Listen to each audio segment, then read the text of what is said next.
We're gonna go into how you can catch a drug cheat, and we're gonna start right now. Now, this is a very, very interesting topic. This is a topic that a lot of people get a little touchy around, and I think that we should clarify right off the bat that just because an individual is testing positive for an anabolic steroid or a masking agent, or even potentially, let's say they're testing positive for IGF-1 or growth hormone, something like that, this doesn't mean they are bad people. Doesn't mean that they're horrible human beings. I think that that's just something that we have to touch on right away, because some people, yes, they're breaking rules. Yes, they're doing things that they probably should not be doing, but we all have made mistakes. So let's just keep that in mind when we're thinking through this. Now, recently, track and field, there's been a couple positive drug tests, especially with some of the distance runners. And I've been getting a lot of DMs from coaches, texts from coaches. What do you think? What do you think about the drug testing? Are we missing things, or is this a good thing? On my opinion. And I think right off the bat, I've got a little formula. I want to share this formula with you guys on how I look at people's results and try to see, is there going to be a potential drug test that comes up hot for this individual. And I want to use an example here to show you right from the beginning. Usually what I like to do is look at the country. Okay, so if there's an individual competing for a specific country, I will look at countries that are more prevalent to test positive. Okay, let's use Russia as an example. They've had, I think it's like 50 to 55 Olympic medals stripped. Okay, so if we see someone, right now they're banned from competition, but if we see someone from Russia make very rapid gains in a short time frame and they're really, really good, I might be a little bit more inclined. Belarus, another one. Ukraine in the past. Kenya. Okay, so that's going to take us through this line. Are they going to be more in line to test positive? Do they have a state-sponsored drug protocol behind them? So that's one aspect, is what country are we looking at? The second formula that I like to use is, what sport is it? Okay, if they're in cycling, if they're in weightlifting, if they're in track and field, most importantly, likely going to be distance running, that's going to help me sort of whittle away a little bit further. I know that sounds bad or what have you, but that's just the reality of things when we're looking at trying to find out if an individual could, in theory, be testing positive for something. And then finally, the next thing I like to do, and I'm going to provide a couple examples here shortly, is that I'll look at what's their age. If they're under the age of 22, you're going to see a much more rapid growth in their improvement, and you're going to see what type of athlete they tend to be. You know, basically from the age of 15 to 22, you'll see some pretty big growth in the athlete. But typically past the age of 21, 22, that growth starts to slow down quite a bit. Now, what I personally like to do is I will break down someone's performance improvements over a time frame and then compare that to their age. Then I look at their country, then I look at the sport, and then that helps me figure out, okay, what drug is prevalent, okay, in this sport. If we think about distance running, it's probably going to be EPO. It might be nandrolone. Haven't talked about nandrolone since Shelby Houlihan tested positive. That's the last time we did a video like this. If we're looking at something like weightlifting, we might think, okay, they're probably maybe stanozolol or testosterone again. Nandrolone's prevalent if there's some joint issues. Anavar if they're trying to cut weight or if they're female. Okay, that's another aspect. So we can start to look at, is there a consistent drug that comes up that's usually going to be like a easily accessible drug that would benefit this person in this sport from this, you know, top 5 to top 10 country that's making a very high gain in their specific sport. That's sort of the formula that I like to use. And I want to go into Immaculate Yago. Okay, so she's a distance runner from Kenya. She just tested positive for testosterone and EPO. And I want to use her as an example. She's the second greatest 10K runner of all time. She's 24 years old. Now, there's a lot of great distance runners from Kenya. Some likely are clean. A lot of them are likely on drugs. Trust me, I love Kenya. I wear Kenya gear. It's one of my favorite countries to root for, along with Uganda, but it's the reality of things, okay?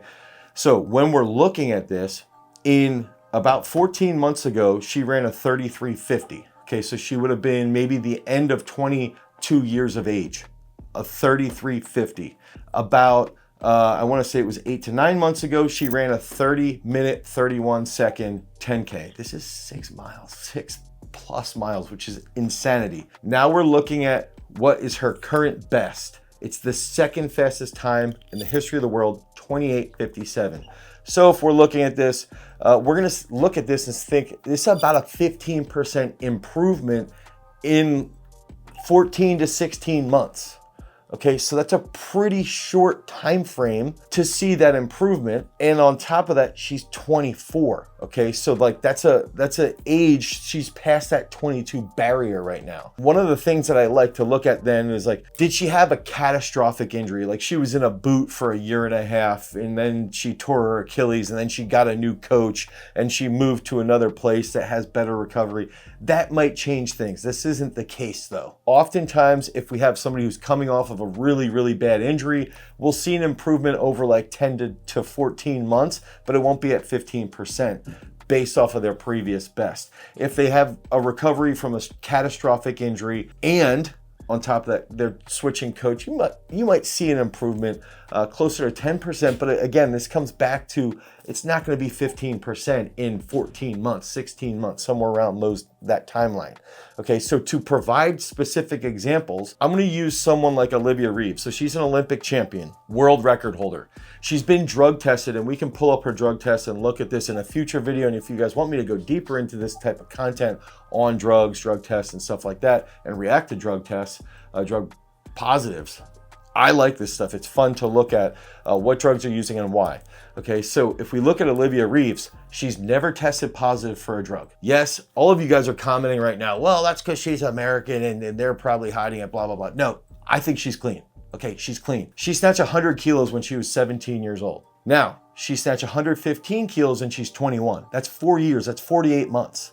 That's not 16 months, it's not 14 months, it's a 15% improvement over 4 years. It took 4 years to get a 15% improvement, not a year and 2 months or a year and 4 months, 4 years. And on top of that, she's beating some of the best. So it's a good comparison to see with Olivia compared to HL or Immaculate, here in Yago, is that we can see that the distance runner from Kenya was making these absurdly rapid improvements that were sort of a tip-off. Okay, so that's one big aspect. So to remember that. Again, she's from Kenya as well. They've had a lot of positive drug tests. In another comparison, okay, and I wanted to look at comparisons in sports that aren't distance running. Now, distance running, you can make bigger improvements. I believe that's where you will see higher improvements in performances, possibly even in cycling, because you have a longer time duration. So even though everything should be relative, it makes a little bit of sense. Now, the next big one, Mondo Duplantis. Mondo is the current world record holder in the pole vault. He broke the world record from Sergey Bubka, who likely was on drugs. Okay, so he broke that world record. If we use the 15% improvement, that means so currently I think 626 is his world record. If we took 15% of that, that would be about 90 centimeters. So if we look at when he first hit that about 530, maybe a little bit less, or a little bit more, 530 to 540 time frame, that was 2015. Okay, so he's about 26 right now. So that was what? 2015, like 8.5, 9 years ago that he hit that and made a 15% improvement. So when he was 16, 17 years old, it took him about 9 years to improve that 15%. He was already an absolute phenom coming up. That 530, that's a big jump. That's what I think he won the youth world championships with that. So he was getting drug tested at that time as well. And we can look on WADA. We can find out how many times on USADA Olivia Reeves has been drug tested. We can look at how frequently Mondo has been drug tested. And so that's another big factor, is that when we can see these drugs or the drug tests, that's going to help us clue into how we can catch a drug cheat. But ultimately, it comes back to what's the rate of improvement? And I like to use Immaculate here as an example, sadly. And I want her to come back. I want her to go clean. I want her to recover from this and hopefully get everything back in order so that she can make a push 2-3 years down the line. That begs up another question. I want you guys to comment down below. Should it be a one and done aspect. Like if you test positive for an anabolic, you get a 1 chance and you're done. Anyway, I haven't talked about this since I did a piece back in 2021 on Shelby Houlihan, who had tested positive with nandrolone. And that takes me to one other thing around this stuff is that if we're looking at positive drug tests, we can use Arian Knighton for an example. He tested positive for tren. Is that a common drug to be used in sprinting? Not really. Is it a common drug to be used for tainting meats, meaning getting animals to get bigger? Yes, it is. And then he proved that out. And then he got that expunged. There's a lot of different things that we have to look at. And initially in my mind, when I start to really investigate a specific athlete, I like to look at the country first. And I know that sounds terrible, but there's consistency. Okay, we look at the country, we look at the sport, then we look at their age and then their percent of improvement. And then we look at what type of drugs could potentially be used in that sport that would benefit them. And are they affordable? Or are they accessible? And then we go a little bit further. That's sort of how I like to mold through this. I hope this helped you guys understand this. And ultimately, we can keep sniping these drug cheats so that we can keep competition clean. If you guys need help with your programming, head over to peakstrength.app, the Google Play Store, the Apple iOS Store. We're gonna help you become a freak without those anabolics. Until next time, peace.